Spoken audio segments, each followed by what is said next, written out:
Kylian Mbappé face à une très mauvaise surprise. Vous la découvrirez en fin d'édition. Bonsoir à tous et merci de nous suivre pour l'essentiel de l'actualité madrilène de ce jeudi 13 février 2025. Nous l'ouvrons avec Arbeloa. L'entraîneur du juvénile A du Real Madrid s'impose comme une référence en compétition européenne et inscrit son nom dans l'histoire du club. Un nouveau cap vient d'être franchi après la victoire face au Borussia Dortmund. Depuis son arrivée à la tête du juvénile A il y a 2 ans, l'ancien latéral droit du Real Madrid a conquis la Liga, la Coupe du Roi et la Coupe des Champions. Un dernier lui manque, la Youth League. Lors des 2 précédentes éditions, le juvénile A d'Arbeloa avait été éliminé au stade des quarts de finale. Son équipe vient pourtant d'inscrire une nouvelle page en Coupe d'Europe, comme le souligne Marca grâce au succès de 2-1 contre le Borussia Dortmund en 16e de finale de Youth League. Arbeloa devient ainsi l'entraîneur le plus capé de la compétition avec 23 matchs dirigés pour 16 victoires. Il dépasse ainsi Luis Miguel Ramis qui en avait totalisé 22 pour 13 succès. Un record qui confirme son excellente gestion du centre de formation madrilène. Et en 23 matchs, il affiche un bilan exceptionnel de 16 victoires, 4 nuls et seulement 3 défaites. Cette saison, son équipe réalise un parcours parfait avec 5 succès, dont 4 d'affilée contre le Milan AC, Liverpool, l'Atalanta Bergame et désormais le Borussia Dortmund. Parlons ensuite d'Antonio Rudiger, blessé depuis la réception de l'Espagnol Barcelone le 1er février dernier. Antonio Rudiger devrait faire son retour mercredi prochain contre Manchester City et le quotidien AS indique que le défenseur allemand touché aux ischio-jambiers de la jambe droite contre l'Espagnol Barcelone devrait être rétabli et pourrait même être titulaire contre les Sky Blues. Si Carlo Ancelotti souhaiterait s'appuyer sur le taulier de la défense madrilène pour ce match assez crucial, c'est comme souvent le staff technique justement qui devrait avoir le dernier mot. Nous poursuivons avec la prochaine rencontre de la Casablanca. Les 4 fantastiques, Vinicius Junior, Rodrigo Goes, Kylian Mbappé et Jude Bellingham ont brillé face à City par leur créativité et leur capacité à punir la moindre erreur adverse. Si l'attaque a ébloui, la défense expérimentale a tenu bon malgré la pression constante. Raúl Asensio a su museler un Erling Braut Haaland bien aidé par un Aurélien Tchouaméni appliqué. Mais après un tel combat, Ancelotti doit-il gérer son effectif contre Osasuna? Brahim Diaz a été très bon après son entrée fracassante contre Manchester City, son ancien club, où il a été impliqué sur les 2 derniers buts en seulement 8 minutes.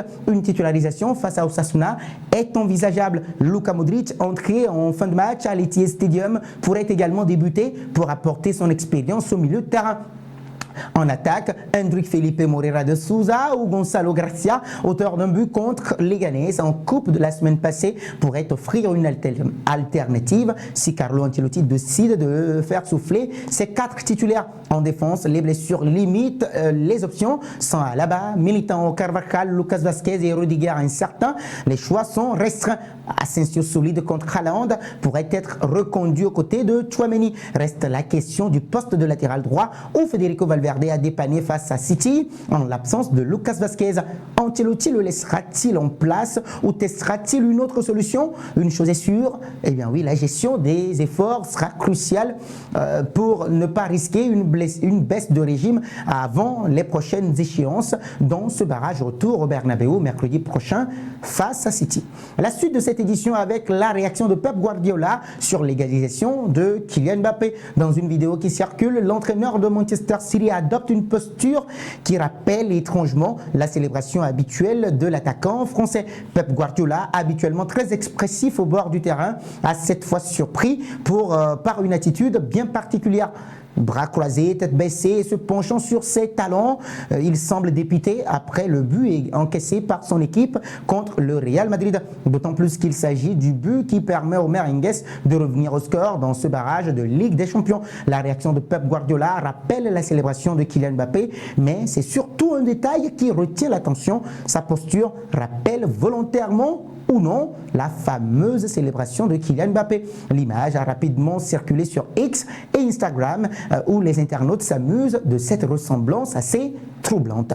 Nous terminons avec une mauvaise nouvelle pour Kylian Mbappé. Comme annoncé en titre, justement, Lorenzo, jeune garçon de 11 ans, atteint d'un cancer incurable du cerveau, s'est éteint après un long combat cette nuit. En janvier dernier, il avait marqué les cœurs en réalisant l'un de ses plus grands rêves, rencontrer son idole, Kylian Mbappé. Le champion du monde lui a rendu un dernier hommage, son club également. Le jeune garçon a pu voyager à bord d'un jet privé mis à disposition par la star française, assister au match du Real Madrid contre Las Palmas 4-1 au Santiago Bernabéu et rencontrer plusieurs joueurs de l'équipe, un moment qu'il n'oubliera jamais.